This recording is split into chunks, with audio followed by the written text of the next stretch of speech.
बिस्मिल्लाहिर्रहमानिर्रहीम। अस्सलाम वालेकुम दोस्तों, कैसे हैं आप सब लोग। उम्मीद करती हूँ आप सब खैरियत से होंगे। मैं हूँ सुमेरा और आप देख रहे हैं सुमेरा फूड सीक्रेट्स। अल्लाह पाक बरकत दे आपके खानों में, आपके रिस्क में, आपके जायकों को और आपके दस्तरखान को वसी कर दे। अल्लाह पाक की रहमत का साया आप पर और आपके घर पर हमेशा कायम रहे। तो मेरे प्यारे प्यारे दोस्तों, आज मैं आपके लिए एक प्रोफेशनल रेसिपी लेकर आई हूँ फ्रेंच फ्राइज़ की। तो भूल जाएंगे कि आपकी फ्राइज़ जो है नरम क्यों होती हैं, ऑयली क्यों होती हैं और क्रंची क्यों नहीं बनती। आज की जो फ्राइज़ हैं बहुत क्रंची होंगी, मज़े की होंगी, लेकिन शर्त यह है कि आपने वीडियो को एंड तक देखना है। इंशाल्लाह आपको हर सवाल का जवाब इस रेसिपी में मिलेगा, इसलिए आपने वीडियो को स्किप बिल्कुल भी नहीं करना। बहुत ज़्यादा बातें कर टाइम को ज़ाया नहीं करते, इसलिए जल्दी से वीडियो को स्टार्ट करते हैं। सबसे पहले हम एक बाउल में 2 चम्मच बेसन और 1 चम्मच मैदे का डालेंगे।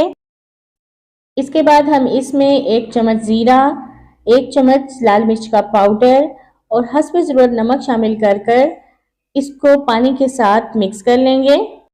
पहले हम इसका पेस्ट बना लेंगे, फिर इसमें थोड़ा सा और पानी शामिल करके थोड़ा सा इसे पतला कर लेंगे। इतना पानी डालेंगे जितनी हमें ज़रूरत होगी, बहुत ज़्यादा पतला भी नहीं करेंगे।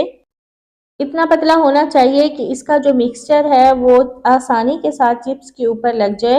एक ज़रूरी बात आपको ये भी बता दूं कि हमने जो चिप्स काटनी है वो मोटी मोटी काटनी है और इसी तरह से हम आलू भी थोड़ा मोटे साइज़ का लेंगे। इसके बाद चिप्स को हमने बहुत ही अच्छी तरह से धोना है और तब तक धोएंगे जब तक कि साफ पानी नहीं निकल आता।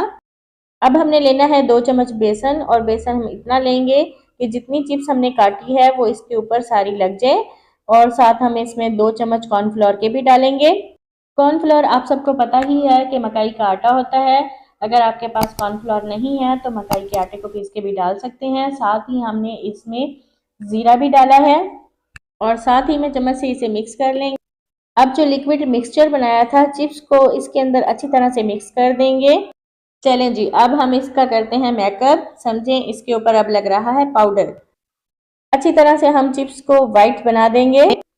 जो प्रोफेशनल फ्रेंच फ्राइज होते हैं ऐसे ही नहीं बन जाते, इसके लिए हमें थोड़ी सी मेहनत की ज़रूरत होती है। ऑयल को हमने पहले से ही गर्म करने के लिए रख दिया था। फ्राइज को जो है हम साथ साथ पाउडर लगाते जाएंगे और इसे ऑयल के अंदर डालते जाएंगे। अगर तो हम सारी चिप्स को ही पाउडर लगा के रख देते हैं तो इसमें पाउडर ज़्यादा लग सकता है। जो प्रोफेशनल स्टाइल है वो फिर इसमें नहीं आएगा।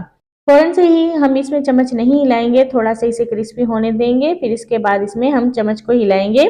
इस बात का आपने बहुत ही ज़्यादा ख्याल करना है, चम्मच बिल्कुल नहीं हिलाना। अगर आप हिला देंगे तो चिप्स डैमेज हो जाएगी, जो कि खाने में अच्छी नहीं लगेगी। बस 2 से 3 मिनट में ही चिप्स तैयार हो जाएगी, इतनी ज़्यादा देर नहीं लगती इसे बनाने में। थोड़ी देर के लिए चम्मच को इसके ऊपर ही रहने देंगे ताकि जो ऑयल है वो अच्छी तरह से निकल जाए।